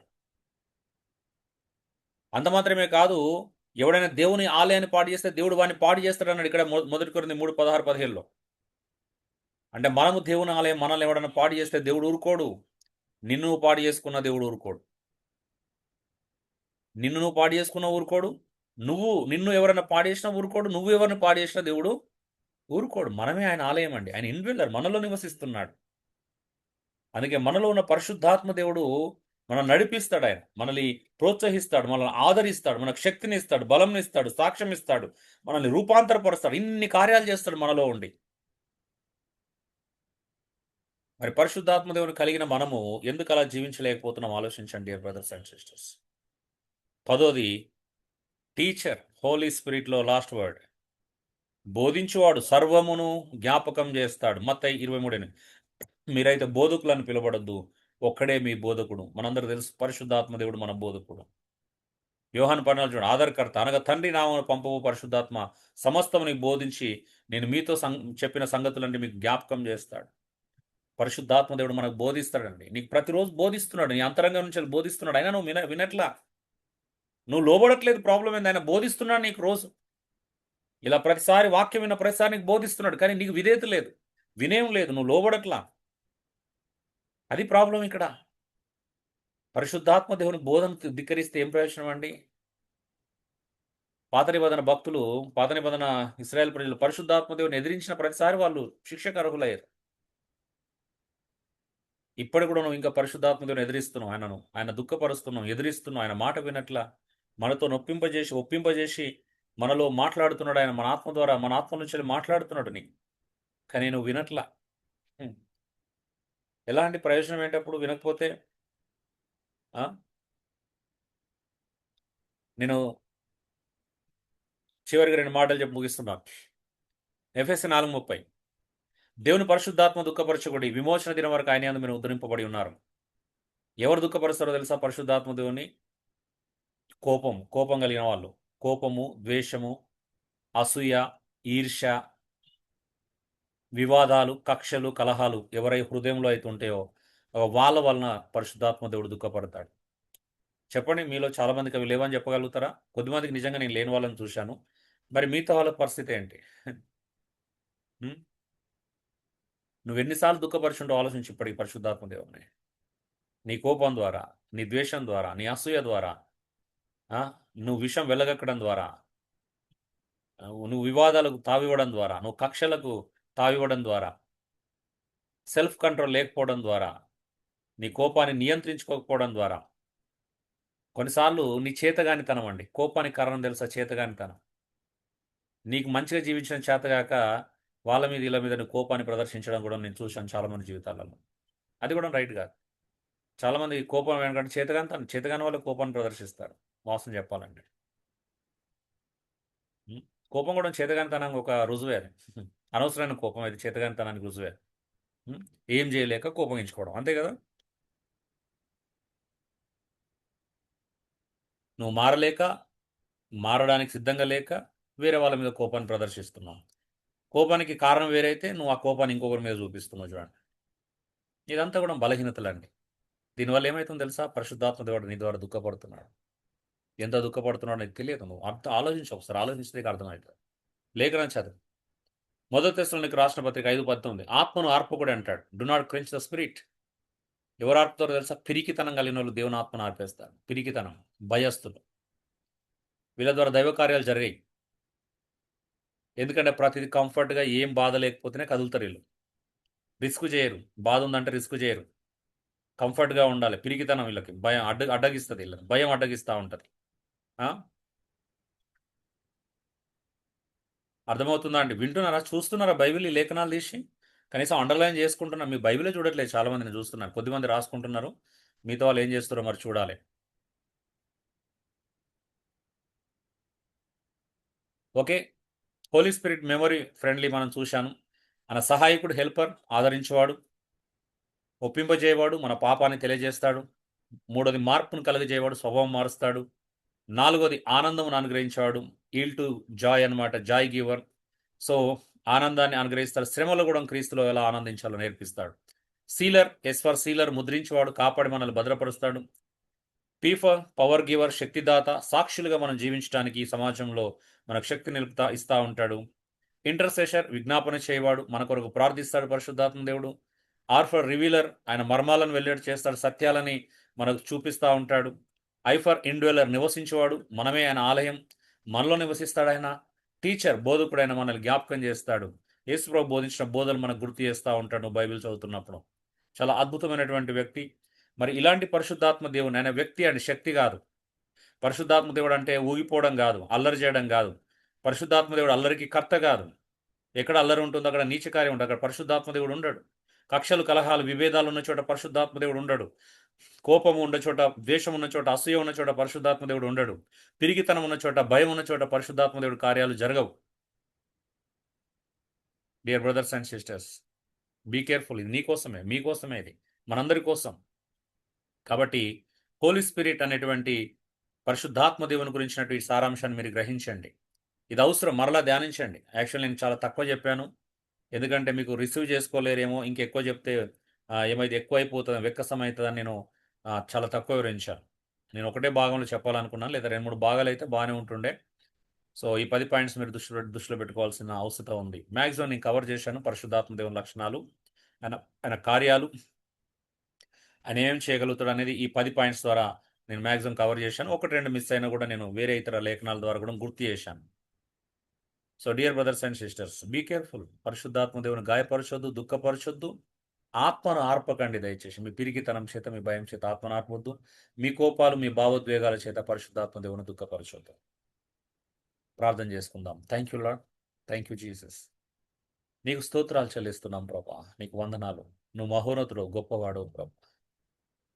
నిజంగా నేను కలిగి జీవిస్తున్నామంటే ఈ సమాజంలో మేము ఎంత ధైర్యవంతులుగా, ప్రభా ఎంత ఆత్మ స్వభావం కలిగిన మార్పు కలిగిన వ్యక్తులుగా జీవించాలి. ఎంతో ఉన్నతమైనది ప్రభా, ఎంతో శ్రేష్టమైనటువంటి జీవితాలు మాకు అనుగ్రహించారు. కానీ ఇంకా మేము పరిశుద్ధాత్మ దేవుని శక్తి లేకుండా బలహీనులుగా మా బలహీనతలు కనబరుస్తున్నాం. కోపం ద్వారా, అలగడం ద్వారా, ద్వేషం ద్వారా, అసూయ ద్వారా, పిరికితనం ద్వారా, భయం ద్వారా ప్రభా మేము అనేక రకాలుగా మా బలహీనతలు ప్రదర్శిస్తున్నాం. ఈ స్థితి మారాలి ప్రభా. సంఘంలో ఈ స్థితి మారాలి. అందరూ ధైర్యంగా నీ కోసం బ్రతకాలి. ఎందుకంటే నువ్వు ధైర్యాన్ని ఇచ్చేవాడు, పిరికితనం ఇచ్చేవాడు కాదు. గుండె నిబ్బరం కలిగిన ఆత్మనిచ్చేవాడు, శక్తినిచ్చాడు, ఇంద్రియ నిగ్రహం గల ఆత్మను ఇచ్చేవాడు. మా కోపానికి ప్రేరేపితమైన, ద్వేషానికి ప్రేరేపితమైన ఇంద్రియాలను కంట్రోల్ చేసుకునే శక్తిని, ఇంద్రియ నిగ్రహాన్ని ఇచ్చేటువంటి గొప్ప దేవుడవు ప్రభా. ధన్యస్మి ప్రభా, నేను కలిగి ఉన్నందుకు నేను ఎంతగానో స్తుతిస్తున్నాను. నాలాంటి ఒక బలహీనుణ్ణి, నాలాంటి ఒక కోపిష్ఠుని, నాలాంటి ఒక పిరికివాని, నాలాంటి ఒక టచ్ మీ నాట్ ఫెలోని నువ్వు మార్చినందుకు నీకు వందనాలు ప్రభా. అనేకులు కూడా మార్చబడడానికి సిద్ధంగా ఉన్నారు. మార్చండి ప్రభా దయచేసి. మార్పు కోసం వాళ్ళు నీ మీద ఆధారపడడానికి సహాయం దయచేయండి. ఈ క్షణమే ప్రభు ఒక మంచి నిర్ణయం తీసుకొని నీ మీద పరిపూర్ణంగా ఆధారపడి ఆనుకొని జీవించడానికి సిద్ధపాటు దయచేయమని వేడుకొంచున్నాం తండ్రి. నీకు స్తోత్రాలు. ప్రతి ఒక్కరు మేము ప్రేరేపిస్తున్నాం ప్రభా. వ్యక్తిగతంగా, సంఘపరంగా, బోధల ద్వారా ప్రభా అన్ని రకాలుగా మేము ప్రేరేపించడానికి సిద్ధంగా ఉన్నాం. మీరే కృప చూపించండి. మీ ఆత్మకార్యాలను చూడాలని ఆశపడుతున్నాం ప్రభా. ఆత్మ ఫలాన్ని చూడాలని ఆశపడుతున్నాం. మనుషుల మార్పును చూడాలని ఆశపడుతున్నాం ప్రభా. మాకు కూడా ధైర్యాన్ని ఇవ్వండి ప్రభా. ప్రజల మార్పును చూసినప్పుడు మాకు ఇంకా ధైర్యం వస్తుంది. మారుతున్నారనే ధైర్యంతో ఇంకెక్కువ సేవ చేయడానికి అవకాశం ఉంటుంది. ఇంకెక్కువ బోధించడానికి అవకాశం ఉంటుంది ప్రభా. మా బలహీనతలు కూడా మీరు బలపరుస్తున్నారు. దాన్ని బట్టి నేను ఎంతగానో సంతోషిస్తున్నాను. కానీ సంఘంలో అందరూ ఆ రీతిగా కట్టబడితే మా ఆనందానికి అవధులు లేకుండా పోతుంది. ప్రభా అలాంటి ఆనందాన్ని సంఘం ద్వారా కలిగించుకొని బ్రతిమలాడుకొంచున్నాం. నీకే స్తోత్రాలు చెల్లిస్తూ, నీకే వందనాలు చెల్లిస్తూ, వీరందరూ మీ చేతులకు అప్పగించుకుంటూ, విన్న వాక్యం అందరి హృదయాలు ఫలింపచేయమని మరొకసారి వీరందరినీ ప్రభా ప్రార్థన చేస్తూ యేసు దివ్యనామంలో అడిగి బ్రతిమాలి ప్రార్థించి వేడుకొంచున్నాను పరలోకపు తండ్రి. ఆమేన్.